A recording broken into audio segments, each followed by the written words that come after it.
everybody. I'm Ted DiBiase, the $1 Million Man, and everybody's got a price for lazy booking. Hey, this is your Olympic hero, Kurt Angle, and you're listening to the Lazy Booking. No, it's true. It's damn true. Ho! Hey, folks, I'm WWE Hall of Famer Hacksaw Jim Duggan, and if you want to know what's going on in wrestling, check out Lazy Bookings. Ho! Welcome, ladies and gentlemen, to another edition of Lazy Booking. We are live from the BMW Atlantic City Studios here in Mountie from New Jersey. Brought to you by Gibson Mayer LLC, your certified public accountants, located at 301 Oxford Valley Road in Yardley, PA. You can give them a call, 215-369-3300. Remember, tax season is here, and it's almost over. So be ready, be prepared, get Gibson Mayer. As always, another great paper slam from Matty. Jeez Louise. we get off on the right foot every week, Matty. Got to come in with some fire, you know? I'll tell you. Guys, especially now. Welcome back to Lazy Booking here live on A2DRadio.com. I am Chrome here as always with Matty. Best hair in the business.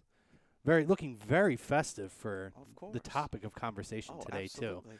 Ryan Brodo, as always, counting on the ones and twos. Thank you, Ryan. As always, love what you do. Guys, we are ready to talk a big week, to say the least. As we've talked about, or as you've seen, Daniel Bryan is back this week, which leads us to our poll question. Yes. So with Daniel Bryan's in-ring return being announced on Tuesday morning, what we did here, we decided to go with the poll question. I mean, I know there's been some mixed reviews about the excitement of WrestleMania this year. So, with the Scanzano Sports poll question of the week, we have my excitement level for WrestleMania with Daniel Bryan's return is higher, lower, or indifferent. Pretty simple. It's the overall scape. We know everybody's excited. Daniel Bryan is back. But we want to know how excited this makes you as far as WrestleMania goes. We're going to talk that. We're going to talk WrestleMania. We're going to talk other things from Raw and SmackDown, a lot to digest between last week and this week. So please join us on Facebook, YouTube, Periscope. Wherever you guys like to join us, please join us and join in on the chat. At least there's a little bit more clarity now. You know, we're finally starting to see, okay, they're going to do this with this guy. They're going to do that with this guy. This is how they're going to do this. This is what they're going to do that. They are not going to do this one at WrestleMania, particularly on Raw. Yeah. But we'll get to that, too, a little bit later on. But overall, though, you should be excited for WrestleMania. It is an exciting thing. Even if the card looks a little, you know, it's still WrestleMania. There's still that fever that you get and that fire you get because it just reminds you of all those awesome moments you had watching it, you know? Yeah, no, absolutely. And speaking of, I did want to announce, if you are a wrestling fan, which I imagine if you're watching you are, and you are a WrestleMania fan, we're actually debuting this Saturday our WrestleMania Roundtable. It's our first roundtable since the Super Bowl. We have another one coming up, too. I believe the following weekend, we're going to do an opening day baseball roundtable. So I want to make sure to drop those in there, guys, because it's going to be a special show we're doing Saturday. I believe we're going to do 1 to 3 p.m. So join us Saturday, too, because we're going to talk not just this WrestleMania, but we're going to have a whole kind of reflection on WrestleMania as a whole. We're going to go back and talk about old WrestleMania's favorite moments, biggest moments. We're going to have a nice panel here. Unfortunately, Matty, you're not going to make it. Damn you and your work. It is what it is. But you know what? I can get all my thoughts out on WrestleMania today, and then that way you can take notes and then just say, okay, well, Matt said this about this, you know, and you could go take a look back on that at Lazy Booking this past week after the roundtable, of course. Yeah, absolutely. And, I mean, I'm going to be a part of it. Mikey, who's here with us occasionally, Mike Mataraki, he's going to be a part of it. Ryan Brodo is going to be a part of it. From some of the other shows, Frank Vespi from The Fix. Frank's going to be here. He's going to be producing. We're going to have Greg Malakovic from AM and the PM. We know he's a fucking problem, so he's going to be our problem that day. Well reported. The best problem to have, right? Absolutely. We're going to have a couple of people, some outside guests. I remember, if you guys remember, I had talked about we were supposed to do an interview with a couple of guys who wrestle locally. But the Eagles Super Bowl, unfortunately, that parade ended up postponing that interview. But we're going to have one of them on for the roundtable, and he's also going to WrestleMania, so that'll be fun to talk about. One of our former guests, Greg, from the original Lazy Booking podcast, who would occasionally chime in and be a guest, he's going to come on and join us. It's going to be a really exciting day. It's going to be a great conversation. I know it's a week early, but it's partially because I'm going to WrestleMania, so it's going to be a little bit early, but it's going to be a great show. Getting right on Facebook, I'm gonna throw those out there. We'll get into our excitement because it's a fucking awesome week. But Frank Vespi says, "Hey yo, with Daniel Bryan's return to perform, the excitement has worn off for me. A bit too late for a possible dream match." What dream match? I don't know, Frank. What dream? Well, that's his next comment. He says, "I love Daniel Bryan, but something tells me they will have a match very similar to the one Bret Hart match." I have to disagree with you on that. And we saw that, and we'll talk about that. That's an interesting point. Greg says, yes, definitely higher now. Stoked to see Daniel Bryan back in the ring. Greg Malakovic. A2D Radio chimes in. Definitely higher. Stoked for Daniel Bryan's return. There's a lot of excitement going on here. What do you got for me? From the YouTube side of things, we got Todd Womack chiming in early saying, hey, Philly Dilly guys. Philly Dilly. David Rosca chiming in. And surprisingly, no Mandy Rose yet. Well, it's inevitable, though. Yeah, it's inevitable. Night's early. We love it, though, Rosca. Yeah. David Rosca chiming in, #Stratus Cup Battle Royal at WrestleMania 34. And then Todd Womack responded, lol, good name, David. And Todd goes on to say, SmackDown definitely got the shock of life it need and told you guys Shane and Bryan versus KO and Zayn. Yeah, no, that's a very fair point. SmackDown, the ratings have been down. It's tough to watch a lot of weeks, I'll be honest. It's tough for me to get through some of the content that's on there outside of the main event picture. True. And now this is an interesting one. He said, with the Superstar shakeup after WrestleMania, do you guys think he stays on SmackDown?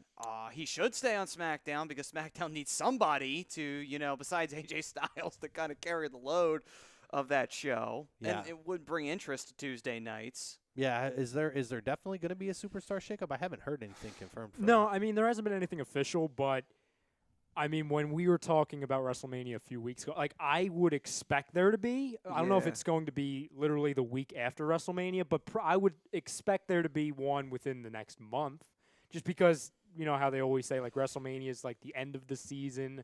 They kind of reset. They bring people up. If they're going to have one within the next 6 months, I think it would make the most sense to have one sooner rather than later. But it's the WWE, and I'm pretty sure they have no idea what they're doing yet anyway. And hopefully they can run it a little bit better than they ran the last one because they kind of fleeced SmackDown of anybody that was making the show relevant and then put them on Raw. And then they sent literally very little to nothing to SmackDown, and SmackDown went right in the shitter at the moment that happened. Well, they got Kevin Owens.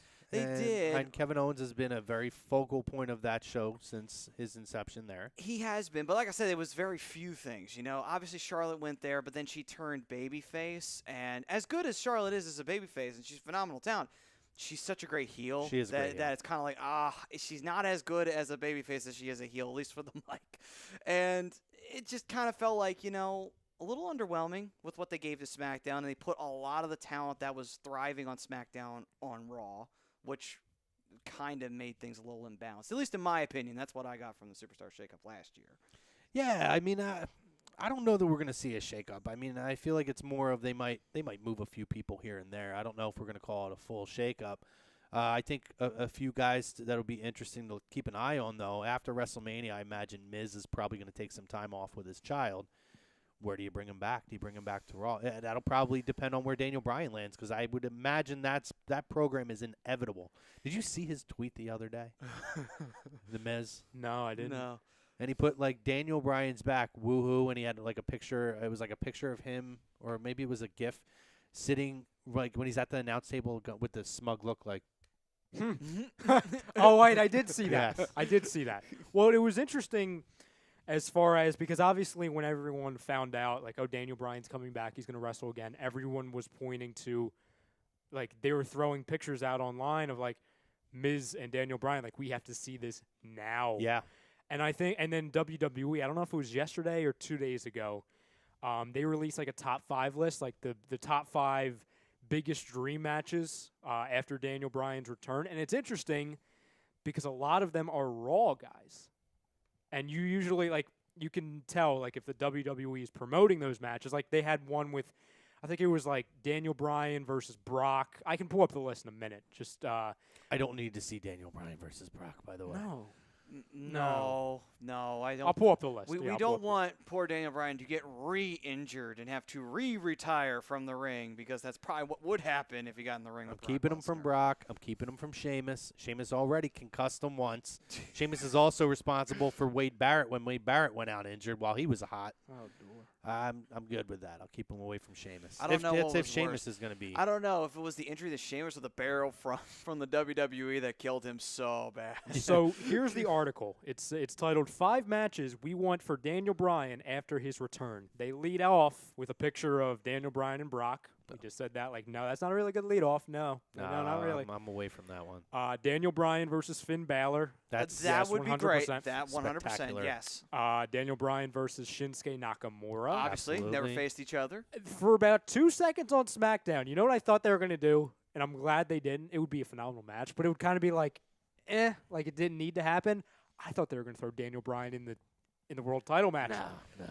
Nah, need that. It would because- make no sense. Nah, because it would only make sense if he had to relinquish the belt when he retired. Yeah, so I'm fine with that. This one is something I'm sure none of us expected ever versus Kurt Angle. For both things. A, That Kurt would be Angle cool. wasn't going to wrestle again. B, Daniel Bryan. Like, they were both kind of Right. like off. Yeah, you that know, would be cool. that would be really cool too if they decided to throw a little gasoline on it. Where, what if Daniel Bryan? Yeah, he's wrestling, but he also kept his GM position. Think about it. He holds the GM ship, and he actually wins it off of Angle. He actually can control both shows, or Angle controls both shows. I mean, you could just. I mean, they have already kind of had that tension around Survivor Series and whatnot. You could technically just right out of the gate do that program immediately True. while he's still in the commissioner role or whatever he is, GM, whatever he is. Have them do that, knock that out, and then after that, he's done. That's where you could have Kurt Angle. You could have Kurt Angle win that. That's how Bryan loses his GM-ness or whatever he is, Yeah. commissioner. I don't fucking know what names they are. I think it's the GM. And then he moves forward. That's a match. He definitely. Was there one more on that? There was one more. Oh, no, I'm sorry. I named Nakamura, correct? Did I Yes. say Nakamura?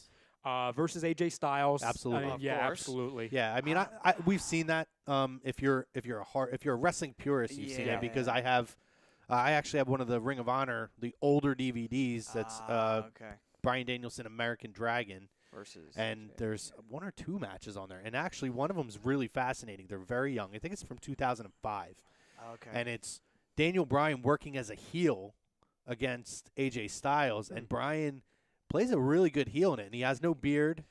It's Yeah, he played like that wrestling, like, I am the greatest wrestler in this company. Yeah. No one can beat me. I held the FIP title, which was their minor league system at the time.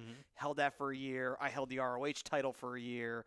I am the American Dragon. I'm the greatest. That was actually a really great run for him. As a oh heel. yeah. And the only other one that I could throw in there that's not on this list, I mean, obviously, like, Daniel Bryan versus Kevin Owens, Daniel Bryan versus Sami Zayn, those are ones that we're going to get. The only other one that's kind of out there that I would love to see is Daniel Bryan versus Samoa Joe. That would be I would really enjoy that. Yeah, I mean, See, they've had they've had battles at Ring of Honor years ago, Yeah. but to see them where they're at now would be phenomenal. Yep. that'd be great. It'd be a really cool match to see. Yeah, no, I agree. Tom says, #Family Talk. What's up, boys? What's up, Tom? Thomas Kennedy McMahon chiming in. Thank you, sir. No, I have to say I agree. Nakamura would be a phenomenal match. Miz now where they're at. And the great thing about Miz, with the way this whole program has gone and how Miz really rejuvenated himself through the Daniel Bryan authority figure character has been phenomenal. But these guys have so many parallels in their WWE careers that they could go all the way back to NXT when it was the Goofy show and Daniel Bryan was Miz was Daniel Bryan's mentor. And you can really travel through that whole backstory. I could see that. To me, I think that's going to be your SummerSlam match. Maybe. That makes sense. I think that they're going to have Miz will have his time to kind of break away, do whatever he's got to do with his family, come back, So in that list that we just named, which match would be at the top? AJ Styles. I gotta say, for me, it's Daniel Bryan versus Kurt. Just because I never thought I'd ever get a chance to see it. Right. No, I agree. I would love to see it. My concern is that it's just it won't be as good of a match as the others. No chance. I want to see it. I wish I could have seen it with Kurt 5 years ago. True. That's the problem. And by no means does that mean I don't want to see it. I just, on the level of excitement where I feel like going in and then walking out and being like, that match just blew my fucking mind, would be AJ Styles. True. I actually would love to see them do Joe and Bryan. I know they've done it, but you can do it with submissions being one of the major focuses. Because one thing that, and they didn't underplay it, but they didn't always highlight it as much, is that Daniel Bryan actually was very good at submission holds, and he was very prominent in his independent career. That was why that's what he was mostly known for, was his submissions. That'd be great to see Joe try to sink in his Kakita clutch, or you see Daniel Bryan put him in the yes lock, or whatever you want to call it, because it's got like 50 names now because they can't call it what they actually used to call it. Well, was his crossface. That was one of his first, I don't want to call it gimmick, but that was one of his first things in WWE, to where Daniel Bryan was going around saying, I will tap you out. That's what he was saying to The Miz. Yep. So it's so funny that, not only how long it's been since that point, but how much his character has evolved, you know what I mean? To where it was being called the label lock before it was called the no lock, and then the yes lock, and then back to the no lock. Yeah. So I actually would be really intrigued by that, because I think Joe and Daniel Bryan would be mainly battle of the submissions. I really do think that. Because I think about it this way, too. There's only ever been, if I stand correct, one Ultimate Submission match in the history of WWE, and that was at Backlash in 2001. And it was between Vacant and Kurt Angle. And I believe Vacant won that match, if I stand correct, because Angle had beaten him previously at WrestleMania. So, Vacant. Since we're not allowed to say his name nowadays. It is funny, because that's what I say. I always refer to him as Vacant as well. I didn't know other people do that. I love that. No.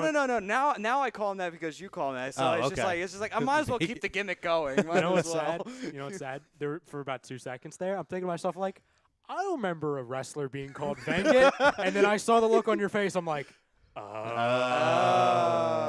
understand. I'll be over here. I understand. Light bulb goes off.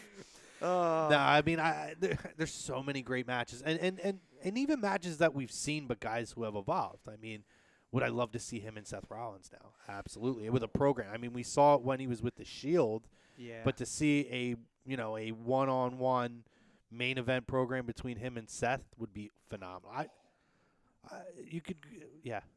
I was gonna say him versus Johnny Gargano. Gargano would be that's money. Or Ciampa.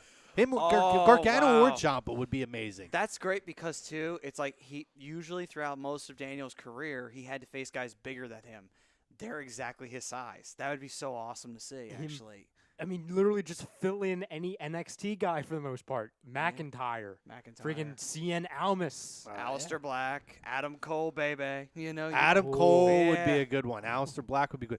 I'm so happy he's back, because we can have this conversation. I'm going to throw another name out there just Yeah. because we've never seen it. At least that I recall, they've never had it. You could even go, because I think his deal's done now, or pretty much. Rey Mysterio. Oh. That'd be a high-flying match. I'd like to see that. Rey Mysterio versus Daniel Bryan dream match. That'd be awesome. And that's literally how you can book it. You can just book it as a dream match, because those two would have a phenomenal contest. And here's the thing with Mysterio. I mean, I know it's WWE's world, so the little guy definitely can take out the big guys like he did back in the day. But this is like two guys, high-flying, different styles, but also similar styles. Very energetic styles and quick. And I just would love to see the counters and the different styles. And it would be the submission guy with the high flyer, when he's trying to throw him in a Hurricane Rana and somehow he twists it into some kind of a submission move. That would be so cool. Like, all of a sudden you see Mysterio going for a Hurricane Rana, and next thing you know, it's been turned to an octopus stretch out of nowhere. Well, here's a question for you guys. Now, I will obviously get into it, what we expect them to do with him for WrestleMania. post WrestleMania, do you see them throwing him right back into the main event scene? Do you see him trying to go after the title he never lost, which is the IC title? Because that would be a story in itself. That would kind of be like, oh my God, we completely forgot about that. It depends on. That's your Finn Balor dream match if that happens. And it helps the IC title as well. It really helps it. But it depends if they do a shakeup or not, because the U.S. title's on SmackDown. Right. So, I mean, if they do decide to do a shakeup and they do bring the Intercontinental Champion over there, which would kind of suck, because if you take Balor and put him on SmackDown, you do negate a Rollins-Balor rivalry one-on-one from continuing. Either way, though, it's kind of tit for tat. You don't get Rollins and Balor, but you get Bryan and Balor, so it's kind of a fair trade, But here's the thing, though: are we looking too deep into this? We could be. Yeah. Do they we don't know for sure if they take the belt off of Miz, they bring Miz to SmackDown, Daniel Bryan versus Miz, Daniel wins it, Miz goes away, comes back, and then we get a longer feud. No, you're right, actually. No, I wouldn't love it, but I could see them doing that. I just feel like there's been so much backstory. And just with Miz stealing his moves, the kicks and everything, I would hate to see them waste anything in the ring in an official match and not save it for a big stage. Like, I am 100% convinced that that's going to be the SummerSlam program, and it is absolutely worthy enough for a SummerSlam program. Well, then think about this. Do you see maybe they put the title on Balor or Rollins for a period of time, but Miz wiggles his way into it, grabs it, just to lose it to Bryan at SummerSlam? Do you think that they even do a title at all between those two? The only reason I say that is because the way you play it off is like, since Maurice is not around, the most important thing to the Miz in the ring is the Intercontinental Championship, and he could take the most important thing away from him. I mean, since he can't take Maurice away. In all honesty, if I'm looking at how they could possibly book this, I'm looking at this as a year journey. Gotcha. Starts now at WrestleMania. Builds, and then we get the return. We can have some of those dream matches. Miz and Bryan, with the backstory there, does not need a title. It does not need a title to have a huge program at SummerSlam. I think you build Bryan's journey back to the main event over the next year, and then WrestleMania next year may be that time where you throw him into that title match. I agree with you that it does not need a title, but could you imagine that the climax of that feud is not over the IC title, but a world title? Because there's been rumors that they want to bring Miz back into the world title picture. Yeah. He comes back, he's in the world title picture, and then, oh, hi, Daniel Bryan, remember me? Hey, that could be something that they can maybe not have it at SummerSlam. Push it off to WrestleMania next year. Yeah. And have Daniel Bryan win the Royal Rumble. Because that would make up for what they did in Philly that one time. Because then when you talk, and the key thing you said was a year journey. Yeah. Well, they build as a year journey to where his first match back was WrestleMania, this WrestleMania. The next WrestleMania, it's the first time he's winning a world title. And it's not the title he never lost, but it's the title that was taken from him because of the injuries. Right. He was at his peak. He was world champion when these injuries started happening. To where that's the first time he wins it back, and it's against the guy who started it all, his mentor, quote unquote, The Miz. And also, that's not bad. And also, I believe throughout his career I don't think he was, besides the one world title match at that WrestleMania that lasted about 5 seconds, he was not pinned for any of the other titles that he had, because he had to give them up due to his injuries. Yeah. The Intercontinental title he had to give up because of an injury. The then unified World Heavyweight Championship, he had to give that up too. So really, he's got you could play that up pretty well, because Bryan never got pinned for a championship since they pretty much buried him at that one Mania against Sheamus. Yeah, I like maybe where Ryan's heading a little bit more with it, having that maybe at WrestleMania next year. I do think anything with Finn Balor right now needs a title. I don't think Seth needs a title right now. I think Finn Balor needs a title. It's getting real stale. And I love Finn, but they're building him very well right now, and I feel like the payoff for him not to win the title at WrestleMania will do more damage than good for him. there's only one thing they can do that could save him if he does not win the title. Turn heel. And I think they could very well easily make him win the title and turn heel. You could do that, and you can also have the club kind of be like his bruisers, just going around, just beating the crap out of people, and him hiding behind them. Mhm. You know, that's what they did in Japan. They were bad guys in Japan. Yeah. Yeah, no, I agree. There's so many different ways that you can go with it. As far as the poll question, though, the excitement level, by all means, I'm more excited. Like, my excitement level was higher for WrestleMania because of Daniel Bryan, but just based off of this entire discussion we've had, the excitement level is way higher post-WrestleMania because of Daniel Bryan. Because we were talking, you brought up, Matty, does he stay on SmackDown because that helps SmackDown? It's so amazing that one guy like Daniel Bryan can literally change so much in just one show. I mean, that's very rare. Yeah. So, for me, it was already extremely high for WrestleMania because it's WrestleMania.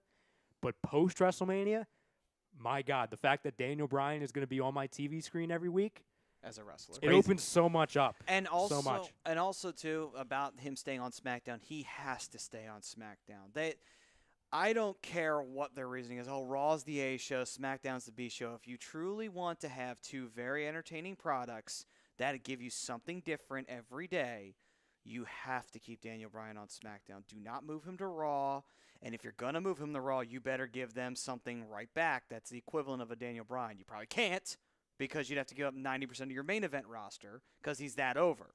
But still, keep him on SmackDown. Just do something. Do something for the Tuesday night show because the ratings are so in the toilet. Just fix it. Fix it, please. Well, they did just do something really big, and let's talk about it. So let's have real talk here. Okay. We kind of saw he had his in-ring action. Now we know from months ago when he was attacked backstage by Kane, they did like the lights out thing to not show any physicality because he wasn't actually physically harmed. But we saw our first physicality from him. We saw bumps. We saw kicks, both taking and receiving, or giving and receiving, rather. How did you feel at those moments? Because I'm going to tell you how I felt. If you're a Sixers fan, you feel the pain. It was like watching Joel Embiid out there. It was like, oh, wait, holding my breath. And I told Ryan this before we went on the air. I think he might have been here. The haluva kick. When he did the haluva kick, that was the one point where I was like, oh, shit, is he okay? Because I think I talked about this. I've pretty much been set that it was going to be Daniel Bryan and Shane McMahon versus Kevin Owens and Sami Zayn. Mm-hmm. There was a little piece of me that thought a good way you really could have booked this, going by the way the promo was being built, was talking about these three guys and their history. And I could have seen where Kevin Owens is holding him up in the corner. And then last second, he gets pulled in. Daniel Bryan avoids the haluva kick, pulls Kevin Owens in the way. Somehow escapes. That creates tension between them. Now you set it up where it's a triple threat match at WrestleMania. Shane is off TV altogether and then makes a surprise run in at Mania to help Daniel Bryan win the triple threat match. That was something I thought it was a direction they could have went. Also because I didn't want to see him take a haluva kick the first night in. But I have to say, what I realized is probably for at least the first 3 months, probably the first 6 months, when he takes those kinds of bumps, I'm going to hold my breath a little bit. I'll be a little bit worried. We all are. We all are take going to some be a time. little worried. But you know what the best part of it is, too, is that, like, at least Kevin and Sammy have been doing this for so long that, it's just like, all right, at least it's two guys that we know will not kill him. At least we know that much. Thank God. Yeah, I mean, I would hope so. I mean, I saw people bitching about – I saw a video online. It was ridiculous. Somebody freeze framing, and it was like the punches. And it was like, he's not even punching him. We're like, dude, it's fucking wrestling. Like, it's First professional wrestling. First like, time watching? Yeah. I know Still real to you, huh? Newsflash, guys. When they really hit each other, they're not actually hitting each other. When they're actually doing the moves, they're protecting each other. Just letting you know, it's a bit scripted. I mean, saying. listen, they're close. I know that they try to be close and they try to make it look as realistic as possible. I've seen videos. I believe it was one of the original Tough Enoughs where Hunter was on there and showing them how to do a punch and to make it look as real as freaking possible without actually potatoing somebody. And some guys work stiff. So, yeah, I mean, shots get through. But if you really think that these guys take punches, multiple punches every day from now until, 20 years into their career, 5 times a week because they're competing in house shows and shit, you're out of your mind. The thing that got me not concerned, but I brought this up before the show, that, the thing that kind of got you surprised and kind of scared a little bit was the haluva kick. Mine was the fact that he starts off his attack on Zayn and Owens, and he starts doing the backflip kicks. He's going in the corner, doing the drop boom, kicks, backflip. Boom, backflip. I'm like, Daniel, wait your second night back. Like, that's the first move. You must be better than before. Like, that, you're leading off with that. Like, you would think, like, that'd be something like that and the diving headbutt we mentioned. Like, I those think are the the two headbutt's things. going to be something that's going to be cut out of his repertoire. I'm surprised that they just haven't banned that move altogether. So, just saying, I'm surprised. And on top of that, he's doing it with, like, the freaking suit, so there's a little bit extra weight, a little bit more, bulk to it. So I'm like, oh, God, he's going to be doing backflips. There's more weight. Oh, my God. It's going to be over before it even starts. But thankfully, he was all right. And then he was okay to get powerbombed off the side of the ring, which I'm like, oh, God, you guys really don't take baby steps with this. Well, at least we didn't get any more of the oh, what the hell I wasn't here last week. What the hell was that? Listen, I saw a video. I don't know if did I mention it last week on the show? I There was don't this think so. Fucking video. It was so funny. Somebody took the scene from South Park. I don't remember the episode, but they're like, it's like this group of people that are after him, and Cartman's like telling them, we have to create a diversion by making giraffe sounds. And Kyle's like, what does a giraffe sound like? And then all of a sudden they cut to the Shane scene and say, ooh, ooh, ooh. And then when they cut away from that, they cut to like the group that's following him and saying, someone's like, what does that sound? And someone's like, it sounds like a giraffe. It was so funny. It was beautifully cut. When I was watching the playback of that, the first time I saw that, or heard it, I should say, I was in the other room of my house, and it was playing in the other room. And I guess I had my TV loud, and I could hear it. And the first thing that comes to my head, I'm like, what the hell turned on? Like, that's not wrestling. Like, what is that? Like, I hope your parents weren't Yeah, walking by. like, They if someone probably having thought you were, like, sex in watching here, some like, what is weird, this? awkward porn. What is this? Some, like, unusual porn. Who's in here? But to address what Frank said earlier about the Bret Hart booking, Bret Hart had strokes. And Frank, go back and watch that match. Worlds different having Bret Hart in there. You're talking about a guy that was late in his age, had strokes. Like, legit, a hit to the head will kill him. We're not talking about that kind of stuff here. If he's cleared, he's cleared. This isn't like, oh, we're going to put Bret out there, who, by the way, if you watch that, the whole thing was a gimmick. He didn't even do anything in the match. He was in jorts. He was in jorts. With a steel chair every time. What was it? He was wearing a Calgary Hitmen's jersey. With these I'm pretty sure. Didn't he still have the sunglasses when he was in the ring? Yeah. Like he was past the point where he was giving it to the kids. Like, I'll just keep these on. And then he gimmicked it up by having everybody who was related to the Harts and all the Hart family come out and pretend that Vince bribed them to turn on Bret when it didn't happen. In hindsight, right?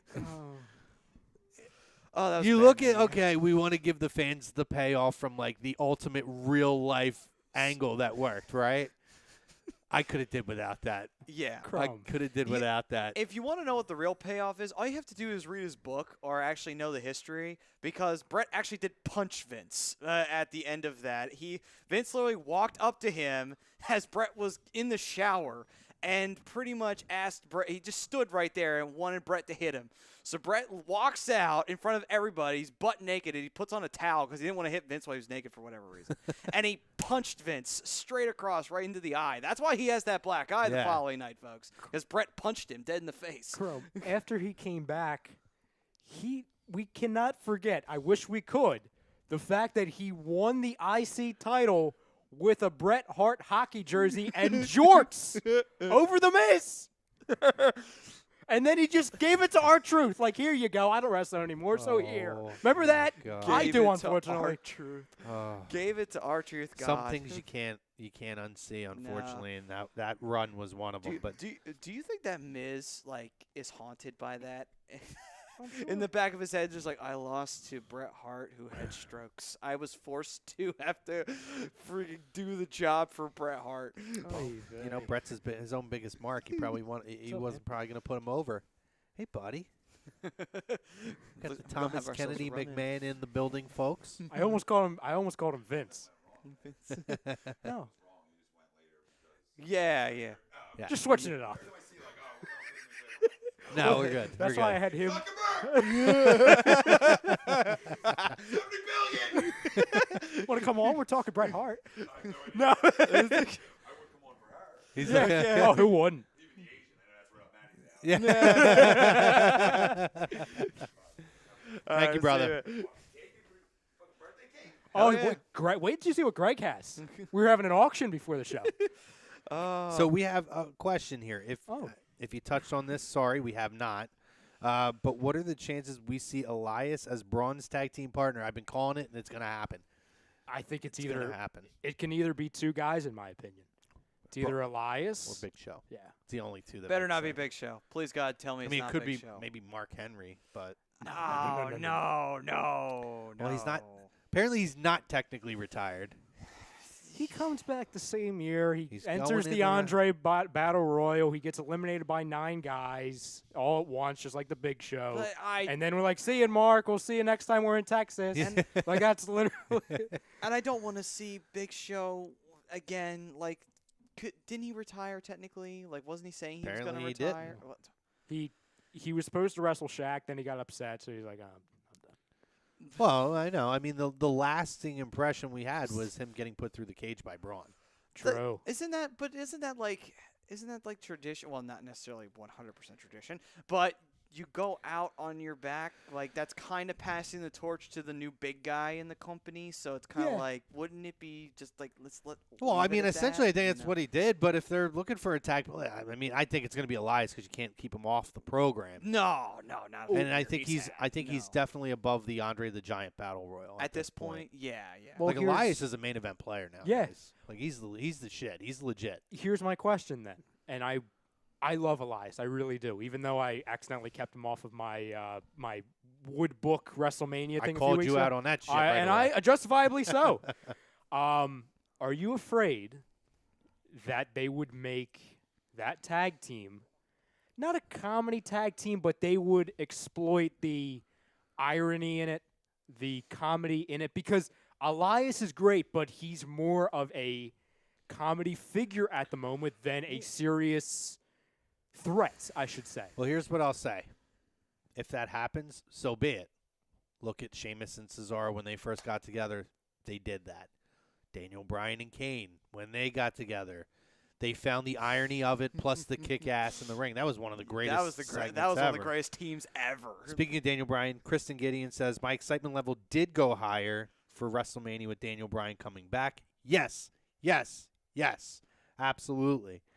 But I definitely think that Elias makes the most sense. And you know how WWE is with WrestleMania. Everybody's got to get on the card and get the payday.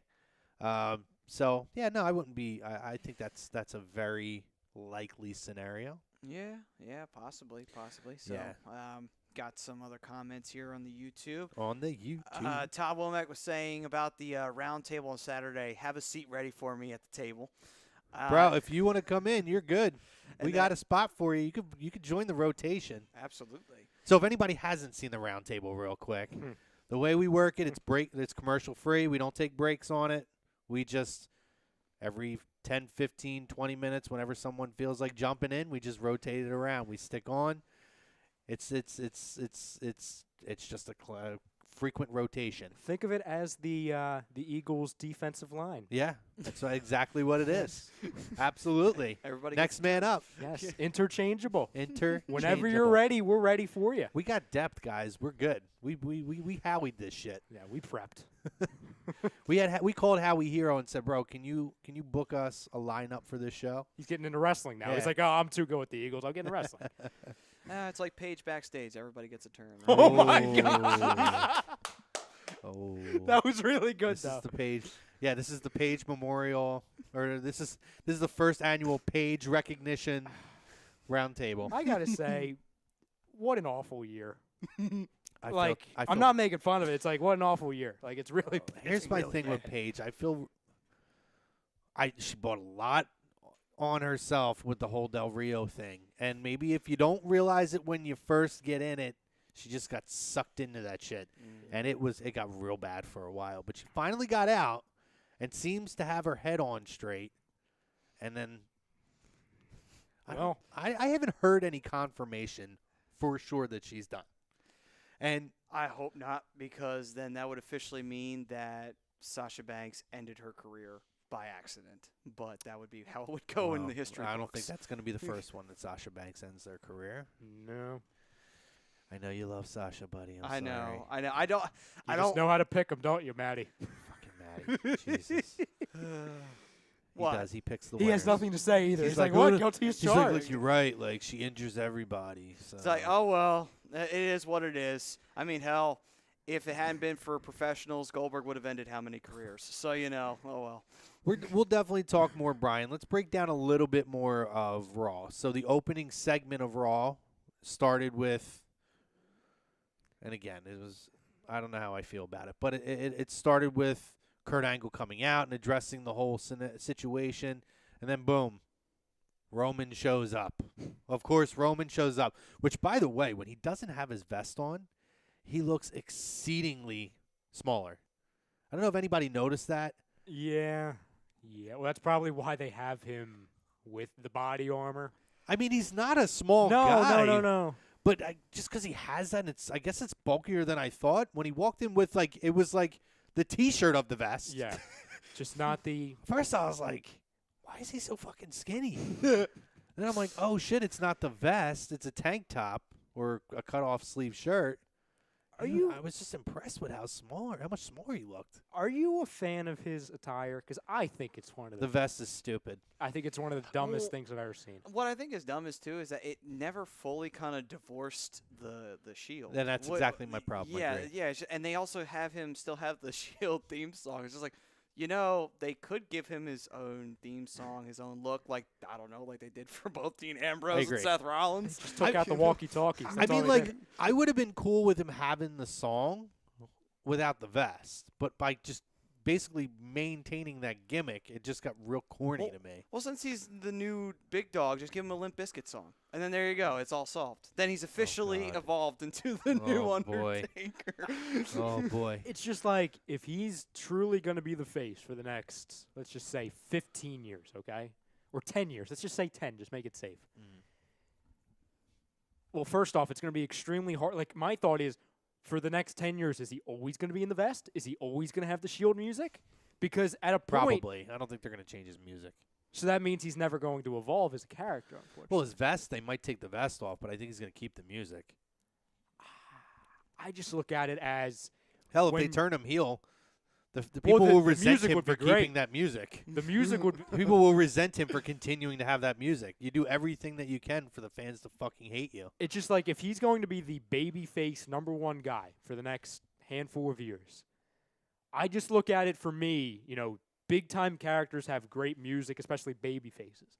The Rock, obviously, incredible music. Stone Cold, John Cena even when it's made fun of, when John Cena sucks. Yeah. It has a ring to it. Roman Reigns, just burn out. Well, there is a great YouTube video, by the way, where somebody wrote lyrics to the Roman Reigns song. Oh, God. And it's fucking awesome. Would they ever... One of my favorite lines is Roman Reigns, the guy with the biggest pecs. Roman Reigns, the guy who has lots of sex. Roman Reigns. It's pretty great. If you haven't seen it, check it out. They do a Brock Lesnar one, too. Oh, God, it's pretty good. that's like an 80s cartoon, just perfect. Oh, it's so lyrics good. right there. Well, I'll tell you what. When you talk about Raw and how it opened up, I actually kind of like what they're doing at the moment. Yeah, no, I do, too. I think Roman's getting over. It's the only way they're able. They're- They're spinning it. They're They have- actually turning Brock a heel. Like that. I didn't know if people. It's so hard to do it with a guy like Brock, but it's happening. Well, the weird part of it is, it's unfortunately they take 2 steps forward and 1 step back all the time with him getting over, because even this past week on Raw, after Brock was done beating the crap out of him, there were people chanting in the crowd, "You deserved it." I'm like, Jesus, like, Well, we're never going to get this full turn, are we? No. I mean, I feel like in fairness, like with how fickle the universe, the WWE universe is now, I don't know that we're ever going to see very many pure faces or pure heels, because everyone loves the heels. They hate the faces unless you're Daniel Bryan. Like that's and I don't know. Daniel Bryan might be one of the few guys that if you turn him heel, I don't know that he would even be over as much as he is as the face. He was at one time, but he's kind of at that level now where you got to keep him where he's at. It's just it's another one. That character means so much to so many people. There's only one way you could spin it to make him a heel and it makes sense, because like it would be much easier before obviously he retired, because now it's he has the sentimental value. He did beforehand as the guy that got over without the company's well wishes, without their blessings. Now it's like everything he's been through in real life. It's very hard to sell, hey, I'm a bad guy now. Yeah. The only thing you could do to make it make sense is that he does whatever it takes for him to be the top guy, to get back his title that he earned, but it was taken away from him. That's the only way you could really spin it. No, I agree. All right. So, next up, David Roska says, I'm ready for WrestleMania 34. Shane versus Zayn, Owens versus Bryan. So he wants to do 2 singles matches. Yeah, there's just so many. There's so much on the card, buddy. I don't know if you can pull that off. I hope you're ready to sit in front of a TV screen for 10 hours then, because that's kind of what it would be. I got to be in the crowd. WrestleMania is going to get to that point at some point. Listen, brother, it's getting too much. It's getting a little too much. Listen, I'm going to be in the crowd, and I'm really pumped for it, but I ain't trying to be in the crowd for 10 hours. And people start fucking stinking after a while. I can tell you from firsthand experience. Just see the fog of the smog of sweat and ass. How many WrestleManias have you been to? This will be my 4th. I went to 29, 31, 33. This is my first back-to-back. Now, because like we said, it's longer shows. Does it ever reach a point during one of these shows where it's like, oh God? Well, I can't be as attentive during the pre-show. So 31 was in San Jose. Well, it was in Santa Clara. Okay. And I don't know if you guys know this. I found this out in the crowd actually. The way the stadium was built, they didn't take into consideration the points in time in the day where the sun is. So half of the stadium is always in the sun. Oh, and the other half is always in the shade. So what they were telling us is whenever they have games there or events, there's a lot of dehydration issues with people being taken out by EMS. So I legit had to, and it's funny. So I just noticed the other day for my prep for WrestleMania, I go back and watch old Manias, and I watched the WWE 24 specials that they have. They have one for every Mania from 30 to now. And I would have been on the one for 33 or 32 when they did a flashback to 31, but I wasn't because I was having a heat stroke in the fucking sun because we were on the sun side. I was in black. I didn't realize that the sun is out like that the whole day, and it was during the pre-show. So what I do during the pre-show particularly, I can't sit in the sun that long. I just can't do it. I can't sit in the sun for 7 hours. So I'll get up. I'll sit for a little bit. I'll get up. So I don't pay as much attention. That's how I manage it. And by getting up and moving around, and then you get a different vibe of the different parts of the stadium, it's pretty cool. But that's how I manage it. It is a lot, and more. I did it for 33 too. I missed. What did I miss?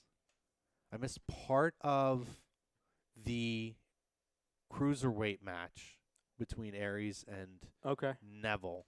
Yeah, that's probably. And then I got up, and I think I missed the first 5 minutes or so of the Andre the Giant Battle Royal. I caught the end of it. That's a shame too, because actually that cruiserweight match probably the best cruiserweight match they've had. Period. I can't really say there's too many that were better than it. Yeah. Not to my knowledge. So you were back in time for the Gronkowski moment. I think I was sat down for about 4 minutes. Okay. Yeah, I made it back just in time for that. And then you got right back up the moment you saw Gronk. Nope, I'm going to leave.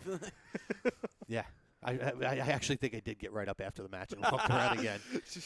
It's a lot. And listen, it's a great environment. It's awesome. The tailgates are a lot of fun, but it is a lot to sit there. So if we're going to be adding matches and I'm going to be there for 10 fucking hours instead of 7, I don't know if I could do that, man. It's usually in a warm place, too, so that would be even more Well, this annoying. one's in a dome, which is good. Better. It's at the what's it, Mercedes-Benz, whatever they call it now. Superdome or something like that. Mercedes-Benz Arena, I believe. It's the same name as the So one in Atlanta. Mercedes-Benz Superdome, I think. There you go. And the other one's the Mercedes-Benz Arena. Yeah. That's the new Falcons. Not to be mistaken for the Silverdome. Yes. Next year's going to be tough as well because it's in New York again, right? Yeah, that one was cool. That was actually so. 29 was an interesting day. It felt like a fall day. Oh. So it was, if you had a hoodie on, you were good. It was actually pretty nice, and at nighttime the temperatures didn't drop that much. And I was a little higher than I usually sit now, so I was up there when there was wind gusts and stuff, and it wasn't that bad actually. Surprisingly, you wouldn't know it with the weather we're having now. You'd be thinking, "Oh shit, in 2 weeks it's going to be terrible sitting out there," but. No, and I think they have, as far as around the ring, I think they have heaters.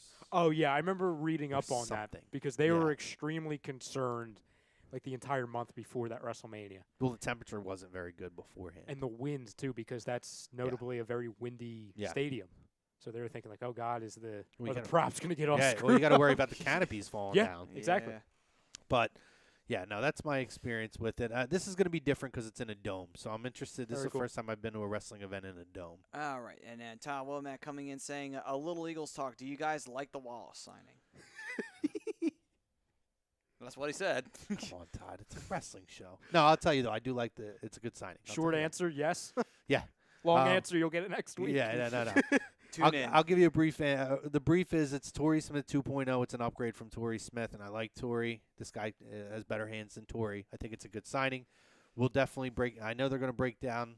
What's today? Today's Thursday. I don't even know what the friggin' day Today is Thursday. Yes. I know Agree to Disagree. I'm sure they're going to talk about that on Agree to Disagree, and we're going to talk about it a lot next week. Hopefully we'll have more to talk about with that. But, no, it's a good signing for them, and the money's cheap. I think Tom and I were talking. We might do like something like the Real Talk group over the next couple of days, talking Eagle stuff. Yeah. So unfortunately we've had some days that have kind of got screwed up. We haven't had shows the last couple of days, so we do apologize for that. If you guys are normal viewers of the shows, with the snowstorms and nor'easters and everything that we had, so we're gonna try to like Ryan was saying, we're gonna try to do some creative things to bring more content, especially at those times where. It's a little tough to get to the studio. When you can't even get out of the house. Yeah, it's a pain in the balls, yeah. All right, Todd coming in. AJ versus Bryan would be a SummerSlam main event. He also says that they should have never moved Wyatt, obviously talking about Wyatt's move from SmackDown to Raw, which had not bared much fruit for Bray Wyatt. I think we talked about that. I think... They didn't do his booking. I think we can all agree has not done him any favors. Nope. Every main event program he's ever had, he's lost. I can't think of one that he's actually won. Nah, me neither. It's tough. And you'd have to really go back when he first came out. And they had multiple occasions that he was ascending, and they could have just pulled the trigger, and they didn't do it. Right. Obviously, last year you highlight that they did everything in reverse. Yeah. Against Randy Orton. I highlight when at 30. He should have beaten John Cena, but he lost, and then he lost the following month in the Last Man Standing match. Part of me said I can always understand Cena's Mr. Moneybags, so you do let him win in Mania, but the Last Man Standing match the following month on a throwaway pay-per-view was kind of pointless to have him lose. There's just a couple of occasions we were bringing up about them screwing up. The thing is, Cena doesn't always win at WrestleMania. He doesn't always win. No. He doesn't, but that was one of the few occasions he should have lost, because the way they built that up, Wyatt was looking like he was going to make a big jump, and they just sent him packing. I feel like there's other programs with Wyatt aside from that, though, that he should have won. The biggest, and we kind of talked about this before the show, the biggest regret I have in their favor as far as what they did, they should have never removed his family from him. Yeah. I love Luke Harper. I really do. I think he could be, we saw glimpses of it when he even won, what was it, the U.S. title, the IC title? IC title. For a brief period. We saw that, and it was like, oh, wow, this could be something. And even right when he came on SmackDown, I was like, oh, cool, this could be something. So I understand what the company was trying to do. They're like, oh, well, we will take these guys away from each other so we can get more out of each individual person. Even they made freaking Eric Rowan. He was in the Survivor Series match. He was like one of the he was with Ryback and Ziggler. He was the big surprise guy. Yes. Yeah, he's like, I got your back, guys. Oh, great, we got fucking Eric Rowan. That's great. With the worst entrance music of all time. Oh, that was literally awful. a slow tuning banjo with like a forest on the Titantron. But in all honesty, the Wyatt family was working. Yeah. And we were talking, Matty and I would always talk like, could you imagine the Wyatt family, the family has the tag titles, and Bray doesn't even have to have a world title. Give him the IC title. Give him the fact that all three of them have a title. That's dominance. That's something we haven't seen in a while. And it's kind of like, it's another element to it. And they're like, oh no, Bray Wyatt can do it on his own. Those other guys can do it on their own. And it's kind of like, first off, the Luke Harper and Eric Rowan, they're not even the Wyatt family anymore. They're the Bludgeon Brothers with hammers, and Bray Wyatt just got deleted. But Eric Rowan still has the goat mask. Yeah, it's just got a pipe coming out of it or whatever. Yeah, it's weird. Whatever it is. It's like the goat Bane. It's fucking weird. Oh my Goat God, Bane. that's what I'm gonna start calling him. It's Yeah. Bane. It's Bane. Goat Bane. It's goat Bane. It's Goat Bane. But no, I think we're going to talk about the Ultimate Deletion in the second half of the show, which you'll be able to catch on YouTube, guys. But we're going to talk about that, and I think the Bray Wyatt going forward, it's interesting we brought that up because we were going to bring that up. What good is going to come out of that? And I'm actually really interested to see what people's opinions are as far as the Ultimate Deletion was, too. Mm-hmm.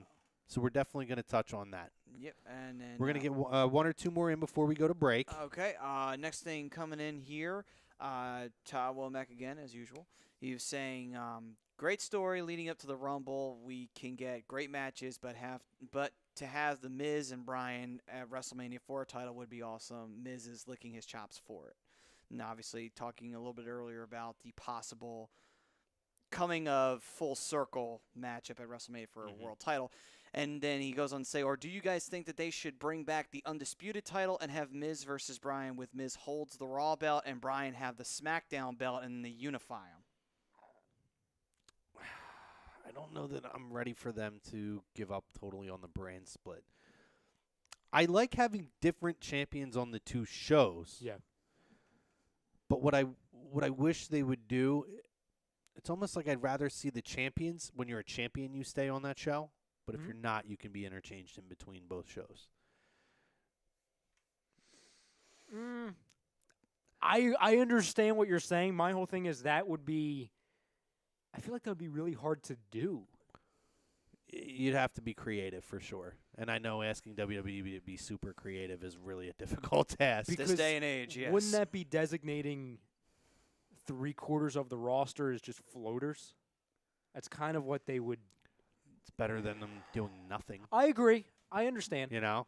But the only devil's advocate I would say to that is, well, if they're floating, then that means they clearly have nothing going on as far as a program, and all they'd be doing is losing. Well, the worst part of it is, too, is that when you don't have a brand split with the roster that they have, being as big as it is, you will then either, A, have to start letting people go, or B, they're going to be relegated to only showing up on Raw and SmackDown and never going to be on a pay-per-view. Yeah. And that's the other issue you run into is that, like he's saying, you don't really have programs that will be significant or programs at all. They're just kind of there. And also then it's just like, okay, so then what happens to the Intercontinental title, the U.S. title? What happens with those two belts? Because you have two mid-card belts. Does one get put to the lower tier? The other one stays up here. You know, does the Intercontinental title get to the guys who are on the cusp again? And the U.S. belt kind of becomes the pseudo-European title where it's the lower title that everybody else competes for. Well, no, I'd That's rather what then see you them have drop to one or talk the to. other, the U.S., drop one of the tag teams, have all the tag teams on one show,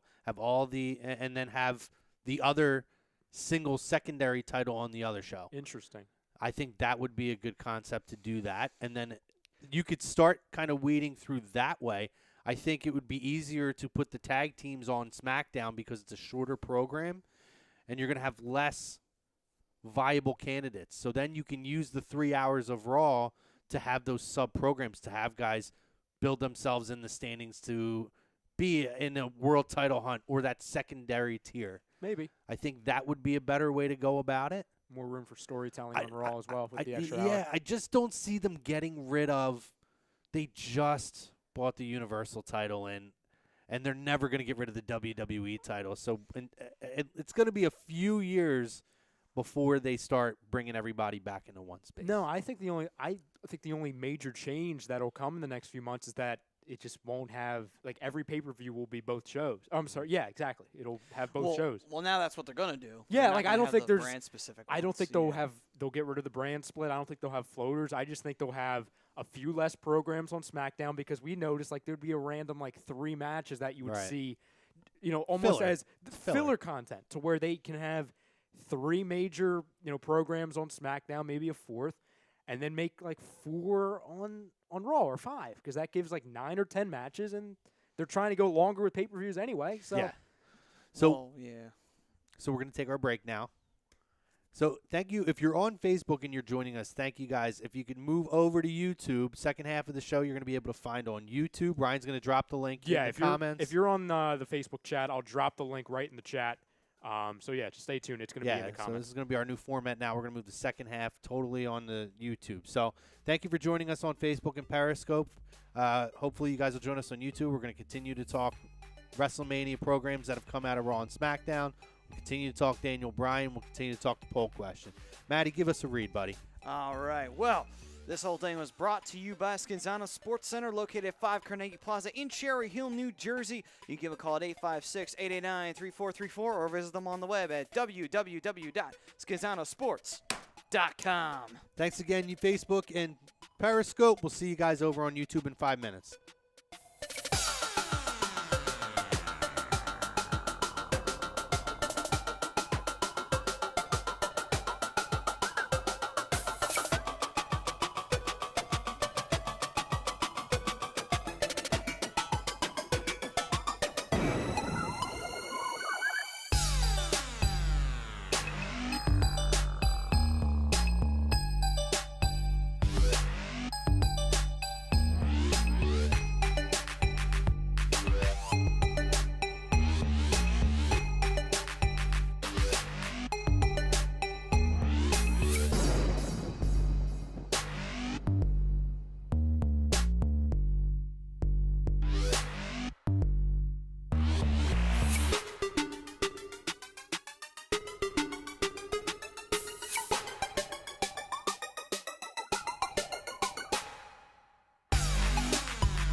Hello, I am Elias, and welcome back to Lazy Booking here on A2DRadio.com, because WWE stands for what? Walk with Elias. I said WWE stands for. Walk with Elias. That's right. Welcome back, ladies and gentlemen, to Lazy Booking here on A2DRadio.com. Brought to you by Sports Outlet for all your sporting needs. They're located at 703 Black Horse Pike in Glendora, New Jersey. And you can give them a call at 856-939-2030. Email them at sportsoutletnj@comcast.net or visit them on the web at www.sportsoutletinc.com. All right. Second half of the show, guys, let's go. Our Stream Smart poll question, as we had talked about earlier. Big week this week, Daniel Bryan making his in-ring return. So, with Daniel Bryan's impending return at WrestleMania, does that make you more excited about WrestleMania? Less? How do you feel about it? How's your level of excitement for WrestleMania? Are you more excited? Yes? Less excited? No? Or indifferent? Chime in on we're only on YouTube, right? I got to get used to this. Chime in on YouTube, guys. Let us know. But, we talked in the first half. We talked a lot about Daniel Bryan. We started actually getting into Bray Wyatt, which is a good transition into the second half. We talked about Daniel Bryan in the first half of the show? Yeah, man, you missed Really? that shit. Oh, damn, man. I really didn't recall that. All I remember is the jorts with Bret Hart. Yeah. That's all I remember. And just see Miz just staring up at his ceiling at night, unable to go to sleep. I did the job for him. I did the job for him. I lost to that guy? Really? He had 2 strokes. How did I lose to him? I guess I'm not awesome anymore. Oh, boy. John Cena and him are and Bret Hart are about the only guys who can still pull off the Well, they jorts. probably share the same jorts. Where do you think he got it from? Right, Backstage. absolutely. He was right there. Same show. I got a pair for you, Brett. You're good. But He had to just black out the Canadian one, though, on the ass pocket and actually put an American flag on the other one. so how did you guys feel? I know Ryan didn't watch it. You got to watch it. How'd you feel about the Ultimate Deletion? Wonderful. Yeah. Yes. Oh. Mower of lawns. Mower of lawns. I can't say I didn't watch it. I didn't watch it live. I watched it through YouTube clips. Okay. So I experienced it just in intervals. Okay, so my perception of it, for people who kind of shit on it, like, it's not supposed to be serious. No. Like, it's really not. And anyone who thought it was going to be something serious really just didn't get it. It's a meme. That's what it is. It's a meme. The whole concept behind it was, all right, we need to create something that's going to be totally different, something that good, bad, or indifferent is going to get people talking, and that's what it originally did when it was in Impact Wrestling. What I find funny is, like, how could you take that seriously for any 2 seconds? I mean, if you're taking this seriously, maybe you are actually broken. Possibly. I don't know. Or you just don't have a pulse nor a sense of humor. Yeah. But come on, man. The way they played that off, it was awesome. With Vanguard 1, Senior Benjamin. Yes, I loved seeing all of them Yeah. back. That was great that they were able to bring all the original characters back from it. And all the references to, like, the boat. I forget the boat's name. Oh, Skarsgård. Skarsgård, yeah. And then they had the Lake of Reincarnation. The Lake of Reincarnation. Yes, it was awesome. But even so, they did have the innuendos of things that were WWE infused in it, like referencing back to the Randy Orton when he burned down the Wyatt compound, so to speak, having that little shack and saying, "Does this look familiar, Bray?" Yeah. Then Bray just totally, like, skitzing out right there at that moment. Yeah, like, it was. I mean, I enjoyed that. Now, what I take from it is, and I hope this is what they're doing, and I don't know how they're going to do it, is that this is a way for them to repackage the Bray Wyatt character. Now, I don't know how they're going to pull that off. I think he needs to come back as a face. I think he needs to be off for a while. Unfortunately, they're probably going to try to bring him back at Mania at some point.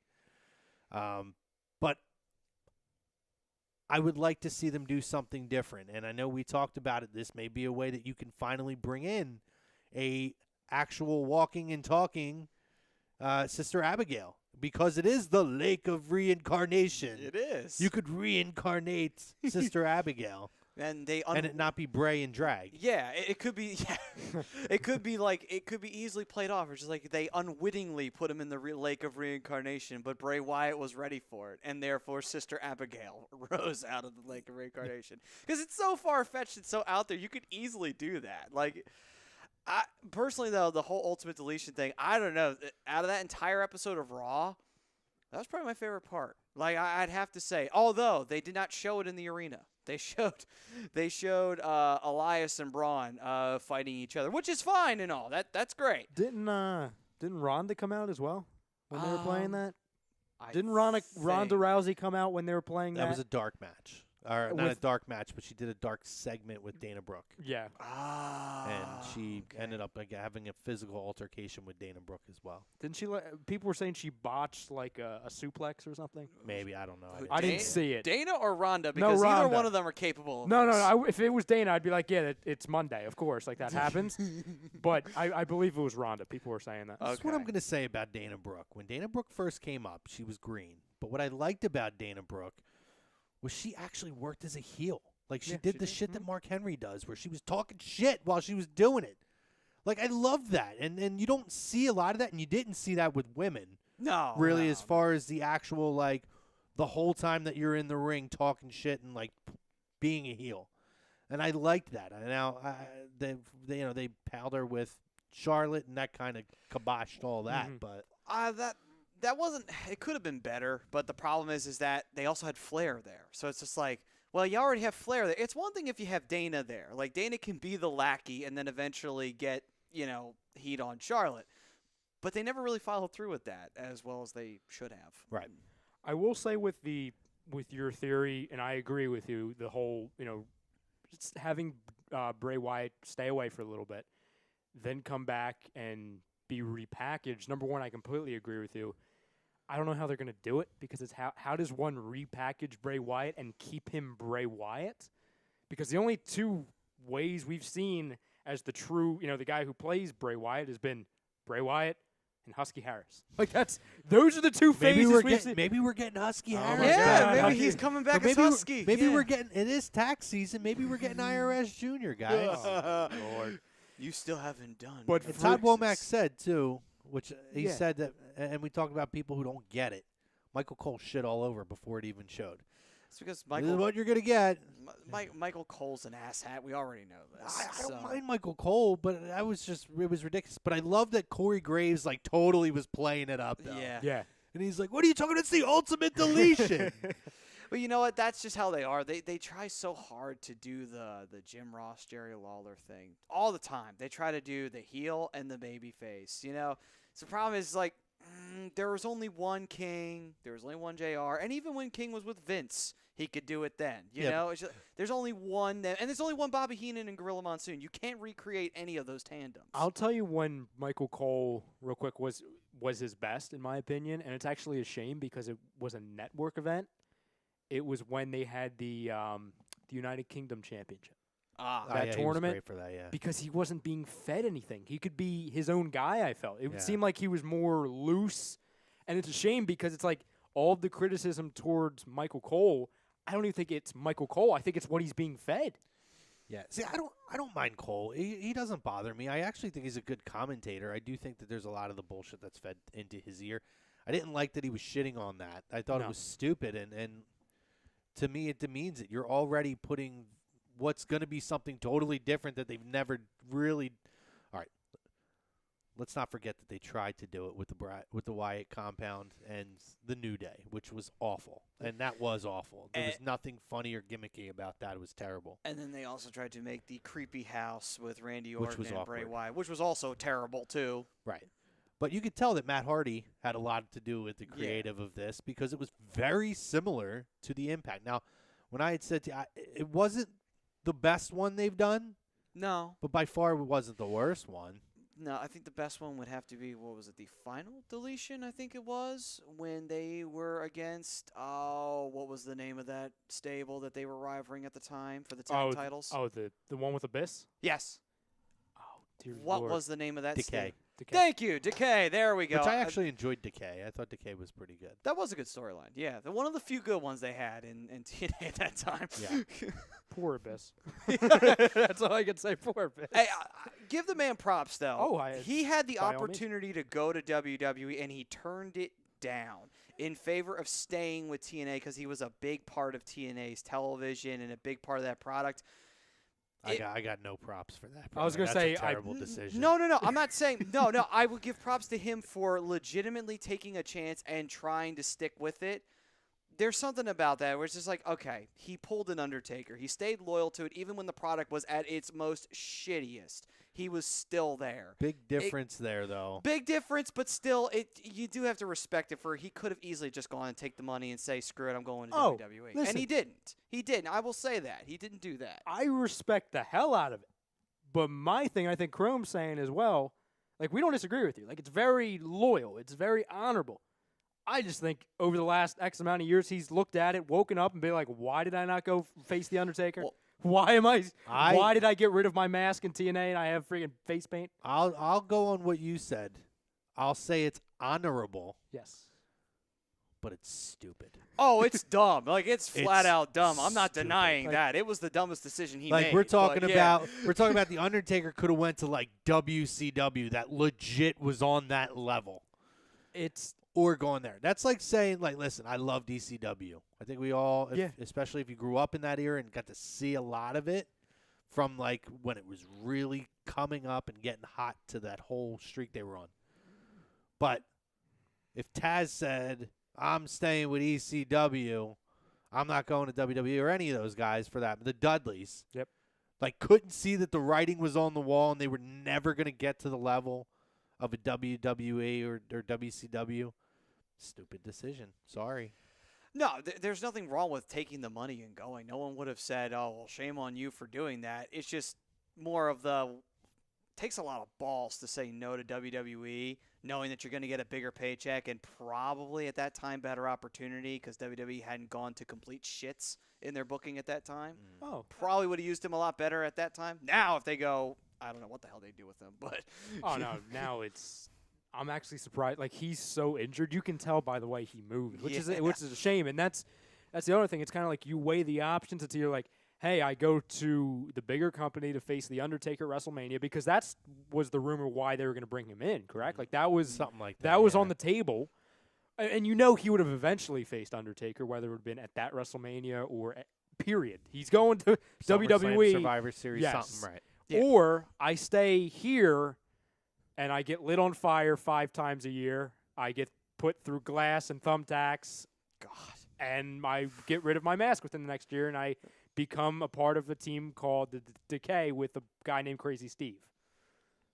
Who actually, he pretty much left the moment he got a chance. He said, screw it, I'm gone. Again, though, I actually, at that time, surprisingly, I loved that whole Decay faction with Rosemary. When they added Rosemary in and then she pulled in, I liked that dynamic. Yeah. It's one of the few really watchable segments that TNA or Impact or whatever the fuck they're called. Something like that. Anthem, whatever they were running at that time. Well, Anthem's was one of the wrestling watchable promotion. things. Yeah. It was one of the real watchable things that they had going on. You know the sad part of it is, too, you know who Decay would have been a great opponent for? It would have been Sanity. Because in a lot of ways, they're pretty much the same thing. Decay is the Sanity version of TNA. It is. It would have been a fun rivalry to see those two face off. It just makes me sad to look back when I first started watching TNA, because Abyss was my favorite character for years. Oh, me too. I was completely him with James Mitchell. Like he was perfect manager for him. He was the perfect combination of like a Kane and a Mankind. Like he was so many different, almost. Obviously, they explored it in a storyline. He was almost like a kind of, like an tortured soul. That, like almost like a Mick Foley-esque type of a thing. Like it was a lot of different mirroring images of other superstars into one. And he had the coolest theme song that TNA had at that time. Yeah. And he had one of the coolest looks. He just had that mask that covered all of his face. You could only see his eyes. Yeah. Didn't even have like little holes for his mouth.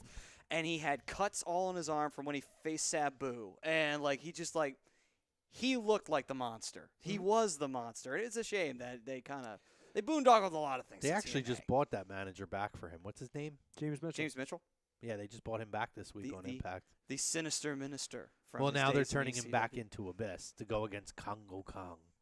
Oh, that guy. Yeah, What's next? They're going to bring back Judas Messias.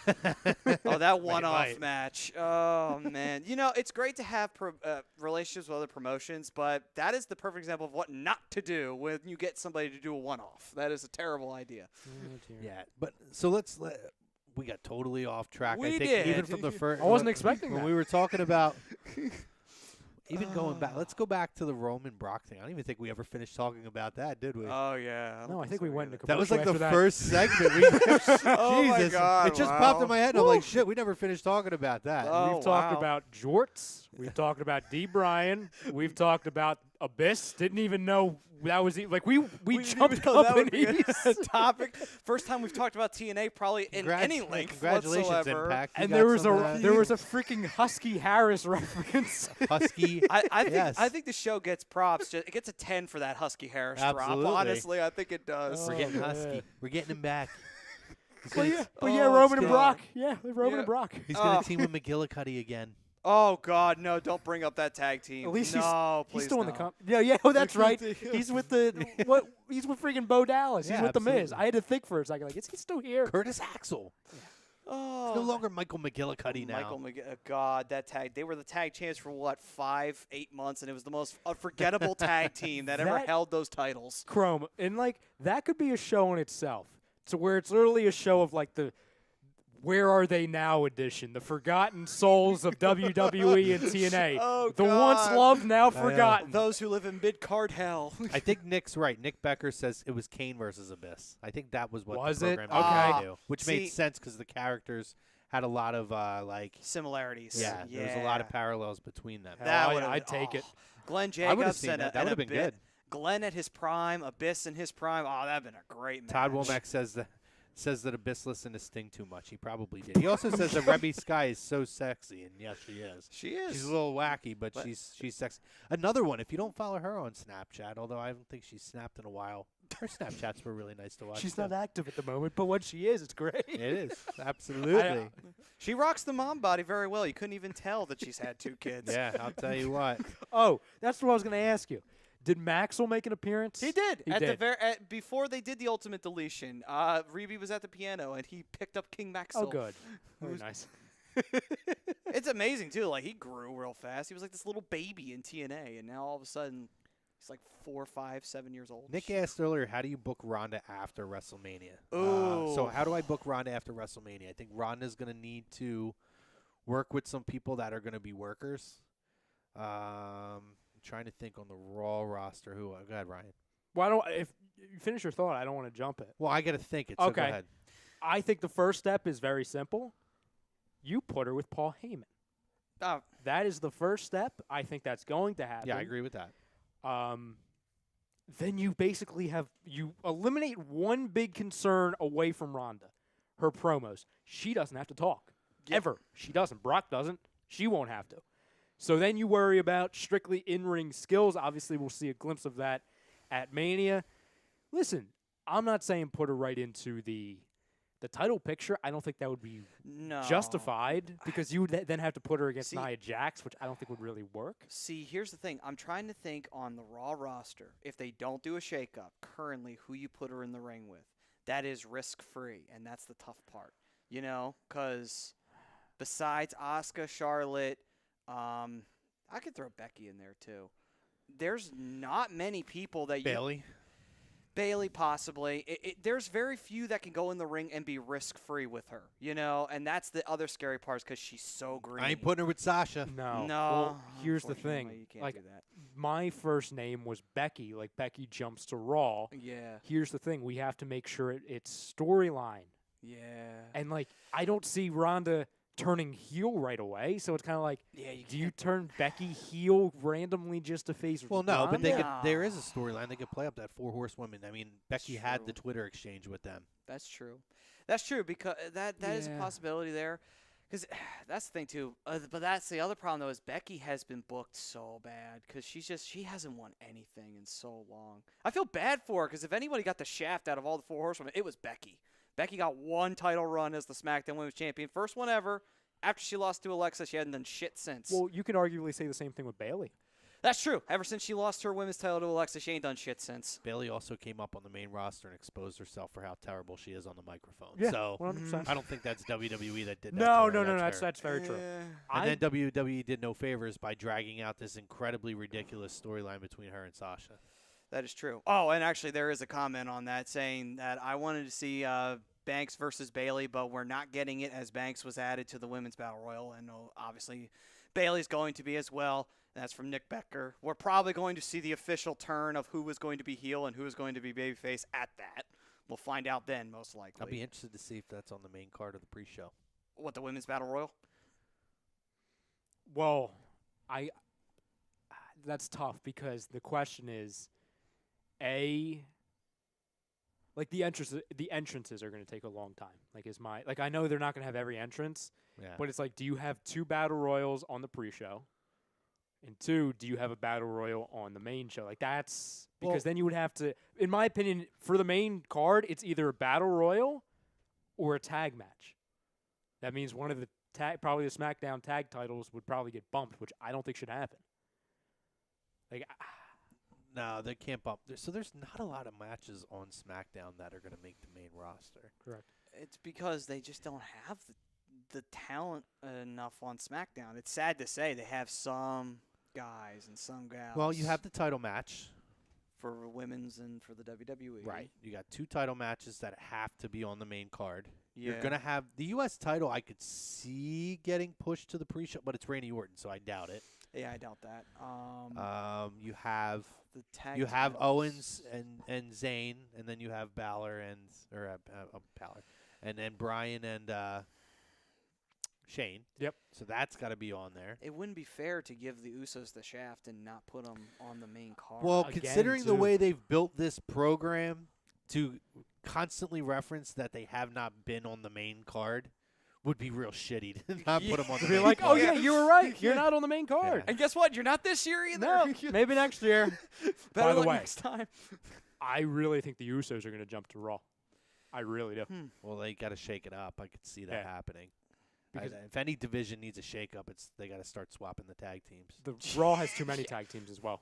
Raw has too many. I think Usos go over and Raw has 3 tag teams that go to SmackDown. Okay, so the Usos would lose the tag titles. Todd says we could say the cruiserweights are on the pre-show. Absolutely. That's going a to be the given. first match I keep on the forgetting pre-show. that's even a match. It's a shame. I'm stunned that they're still haven't just said, you know what, screw it, 205 Live's canceled, and the cruiserweight title has officially been deactivated, and is never going to be reactivated. To answer, I think it was Nick Becker who asked the question with Ronda.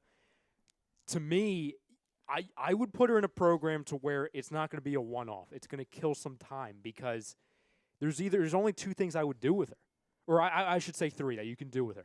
Either A, have her go into a feud that's notable but is not for a title.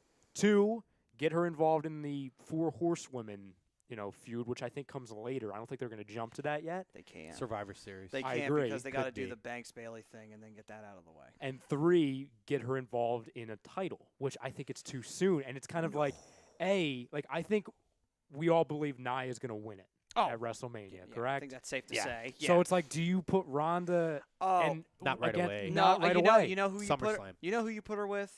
Mickey James. Mickey James. That's is a actually good That, one. really that's who you fair. put her. You That's put her with really Mickey fair. James. Mickey Yeah. James would be a good one. You could get 2 months out of Mickey James with her. Yep. And again, Bayley's another name that after that, once they finally conclude Sasha and fucking Bayley, and they stop hugging and shit. Yeah, no, we could do that. I think Survivor Series could go one of 2 ways with her. So I think she wins the title from Nia at SummerSlam. So when you talk about how they have the cross-brand matches at Survivor Series, you could see the Horsewomen, or I could also see them having that dream match of Asuka versus Ronda Rousey, champion versus champion. I don't know. Do you think they wait for that for later? I think personally, I don't know that you wait for that. well, if I'm going to go by rumors, I know they're making a big push for next year's WrestleMania, that main event to 35 in New feature York. like the main event as the women. Like it's going to be the first ever women's main event, and they're thinking about making it a triple threat with Asuka, Charlotte, and Ronda. Which, if you're going to do it, hey, you might as well do it that way. Yeah. Take it a step forward. Make it a ladder match. Speaking of that, I guess we're not having a ladder match at WrestleMania, by the way. Doesn't sound like it. I thought the Intercontinental title might end up being a ladder match, but it doesn't seem like that's going to happen. Which is, I will say, is very disappointing because I loved the Money in the Bank, and when they took it away and they made it its own pay-per-view, I was okay with it. But I loved the idea of bringing it back and having a title match in a ladder match. So it's very disappointing that they're not going to have that. Do you make a tag? I'm still going to say it's the SmackDown. I'm going to still say SmackDown only because you don't have the Usos take a pin. They can go to Raw, like you said, and have some legitimacy going there. You give the SmackDown belts to the Bludgeon Brothers, and then they carry them.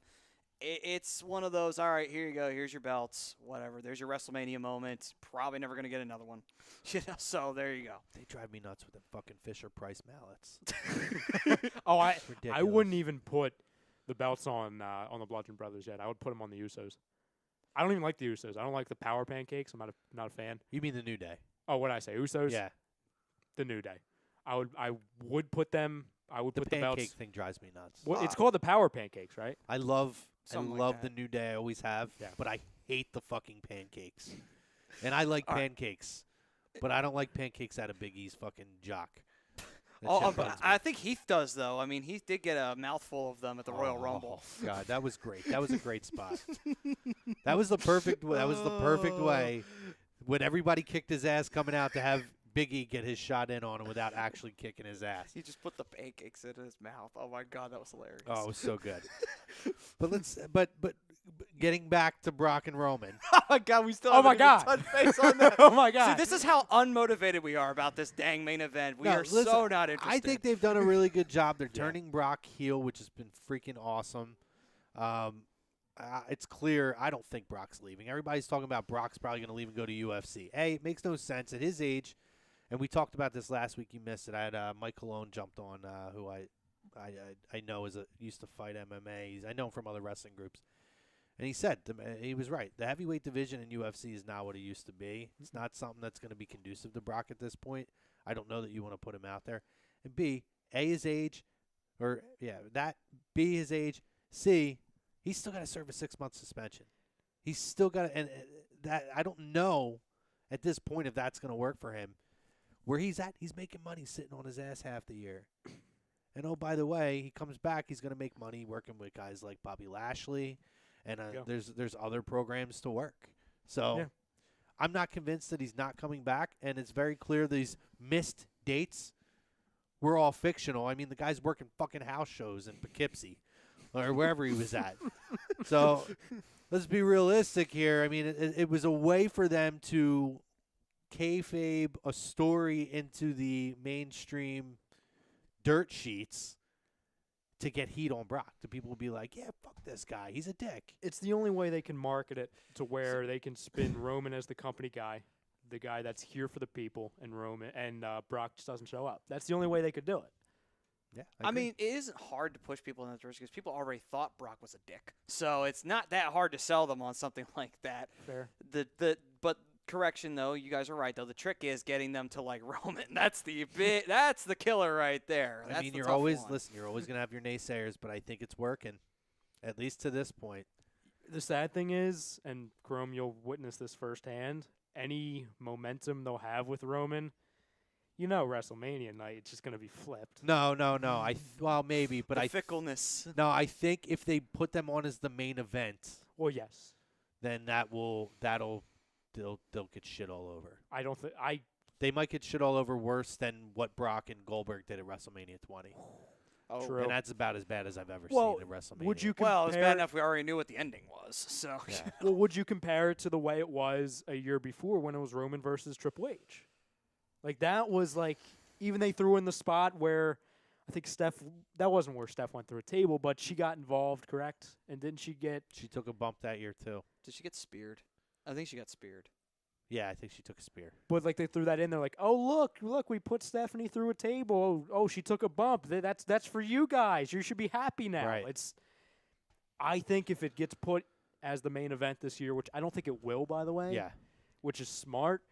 I just think it'll get destroyed because it'll be like, oh, WrestleMania ends with Roman with the title, with all the fireworks, all that stuff. That happening, I think it's going to be Cena and Undertaker, which again, this week, I don't know how I felt about that follow-up, bringing Kane back in.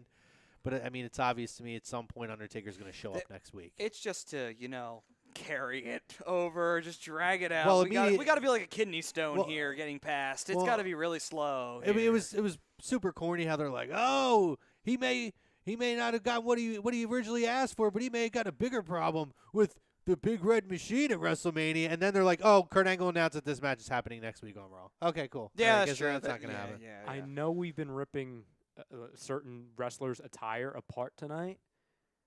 Kane's attire is the worst. It's like they took the same idea that Seth had with the fire pants, and they're like, oh, Kane, you like fire? Just take yours, but you'll have a vest. No. I will send you a side-by-side picture because Seth Rollins' tights looked awesome in the 1990s when Jake the Snake Roberts wore them. Yes. Because Jake Roberts was the original one to wear tights with fucking fire up his legs. And he had snakes coming out And of he the had- fire, yes. too.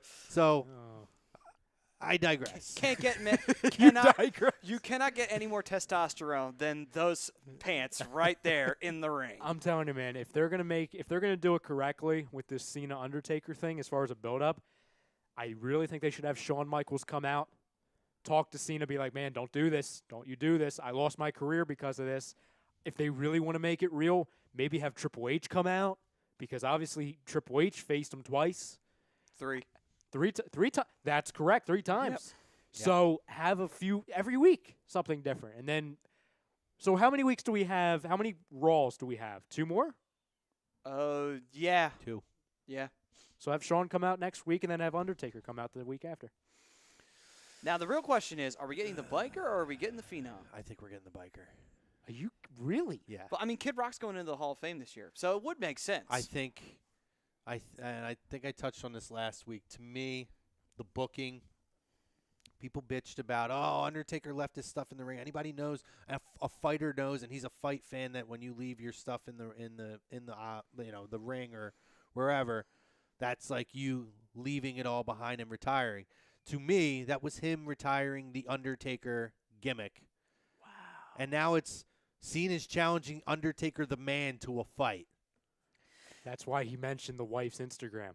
Yeah. I think you're going to get the American Badass or whatever you want to call him, Dead Man Inc. or whatever. I think that you're going to get that Undertaker because he has retired the Undertaker phenom I just gimmick. got chills. I like that. I really like that. I would love to see that one more time. Just see him come out on the bike and just be like, "Yup, the American Badass is here. Shit's about to get real." I'm just going to come out here and fuck you up. That's all I'm going Yep, to do. that's pretty much. Could you imagine the crowd reaction? Because that's like a swerve. Yeah. Like you're expecting the gong, and all of a sudden you hear what? Dead man walking. That's how that. Yeah. That's what.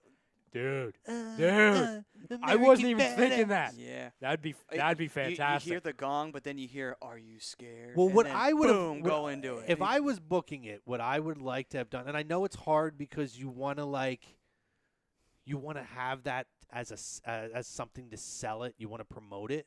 But if it's me, I'm having Cena come out and taunt the Undertaker to come out and not get a response, even up to WrestleMania. So he's like, all right, guess I'm going as a fan. Cena's sitting in the crowd. Kid Rock does a live performance at WrestleMania. And then you think he's done, and then he goes into the Undertaker's music. And then, boom, all of a sudden the Undertaker emerges, and you're like, oh, shit. Yep. And then Cena's in the crowd like, all right, I guess this shit's happening right now. Or he comes out and challenges Cena to come out of the crowd. You want to see grown men mark out? We're all going to freaking mark out. We see the Undertaker come out on that bike with Kid Rock playing him out. The only thing I'm worried about is would half the crowd be in the bathroom break? Probably not for Kid Rock. Nothing against Kid Rock, but it's like, oh, look, musical performance in between 2 matches. Oh, I'm going to take a piss break now. Well, it's probably not a good time to go take a dump. Yeah, exactly. That's all right, though. I did do that for WrestleMania 29 because I came back and all of a sudden Cena's music, and I was like, what the? What the fuck is coming right now? That's a really good. I didn't let's think see. of that. That's really good. Who's the last live? I mean, that to me, that's like really booking it good. But I don't know that they'll be that creative with it. Who- And I understand if not. I mean, let's hope something like that happens. But ultimately, they're looking to. They want to sell the product, and you need to promote something like that to sell the product. The main reason why I don't see that happening, it's just because of the stupid Raw 25 thing when he came out still as the dead man. You know what I mean? Yeah, but he kind of cut like a cryptic promo, like he was still putting away the dead man. That whole promo has me upset because I didn't want to see him. that whole, I didn't. I wish we hadn't. Like, I wish it was the last time we saw him was when he retired, quote unquote. You know what? You know what would be interesting for them to do I'm is gonna go back and watch that promo. is if Undertaker came out and yeah, he did have that Phenom stuff on, but then he cut a promo on John Cena like, you weren't attacking the Phenom, you were attacking the man. So he takes off his Phenom stuff, and you just see Dead Man Inc., American Badass, and he's got the gloves on and everything, and he's just like, all right, you're not facing the Phenom, you're facing the American Badass. Well, in fairness, too, Cena's one program, his program that he did with him early in his career, he was the American Badass, too. So it would come to full circle. Oh, that would be awesome. Yeah. Very interesting. Yeah, man, a lot to think about with it. We are up against the time now. Let's get one YouTube comment in, and then we're gonna jump out. Funny one or serious one? Because Because we got a couple. we'll do one of each. Go ahead. All right. So funny one coming in here from David Raska. Raska. Do you think that the hashtag Stratus Cup Battle Royal is a good idea at WrestleMania 34 and Mandy Rose is the best in the business? There it is. Oh, We there finally we got go. our Mandy There Rose. you go. We had to get that Mandy Rose one I in think they there. dropped the ball they could have named it after China. I agree. That would have been a nice way to bridge it and patch some old wounds there. And I think that would have got a lot of positivity on them after the bullshit they pulled with Moolah. And so far, the only other one that we got here is, well, he said about the Universal Championship. He also said that I hated that Twizzler title. He hates the Twizzler belt. It is funny, too. Is it Twizzlers? Yeah, it was Twizzlers. I made a meme out of a Twizzler when they first announced the title, and I took the WWE logo and put it on a Twizzler, and I sent it out. And I said, this is what the fucking title looks like now, guys. Oh my God. So it is really funny that they had it. Quick thing, we got 3 minutes left. How do you guys feel about the Nia Alexa build-up? I think that they're doing it fine, honestly. I like the whole bully aspect of it. It's weird to me that Mickey James is involved in that, though, after the whole Piggy James thing from back in the day, and that it was a big deal that she was involved in that. True, that is kind of silly. Kind of weird. To be honest with you, yeah. it's exactly what I expected because like when we were doing the projections for like how I would book WrestleMania, I actually had Alexa Bliss being with Mickey James because it would give her something to do. Like I know she'll probably be involved in the Battle Royal, but it's kind of like there's another layer to it. And two, Alexa always does better with a friend. Yes. That's when she thrives. So it would be more realistic because right now it's a tough sell that Alexa's going to beat Nia. It's extremely tough. But it would be a little bit easier to believe because, Alexa has a friend that's by ringside. She could be a potential distraction. And hell, maybe they could get away with that if they really wanted Alexa to retain. I don't think that's going to happen, but to answer your question, it's exactly what I expected. To jump on that, suspension of disbelief, which is what they're trying to do there with Mickey James being in the corner. 100%. Yeah, so we basically touched on everything, guys. Daniel Bryan's back, guys. Fucking Daniel Bryan is party. back. Yes. Yes. Yes. Yes. Yes. Yes. Yes. Rob, you got your ultimate deletion this week. Wonderful. Wonderful. Yeah.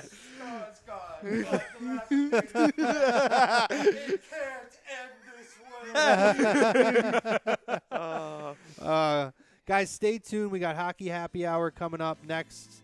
We have the WrestleMania Roundtable Show Saturday, 1 p.m. here live on A2DRadio.com, live on Facebook, live on YouTube, we'll hit Periscope. If you joined us earlier on YouTube or on Facebook and Periscope, thank you. If you joined us on YouTube and then if you moved over or transitioned from over there, you stuck with us, thank you guys. It's WrestleMania season, guys. We're going to have a lot to talk about the upcoming day and week. So, Absolutely. Matty. All right, then. This whole thing was brought to you by Gibson Mayer LLC, your certified public accountants located at 301 Oxford Valley Road in Yardley, PA. And you can give them a call at 215-369-3300. Hey, remember, tax season is here, and it's about to end. So be ready, be prepared, get Gibson Mayer. Stay tuned for Hockey Happy Hour. We'll see you guys later. Smell you later. Man.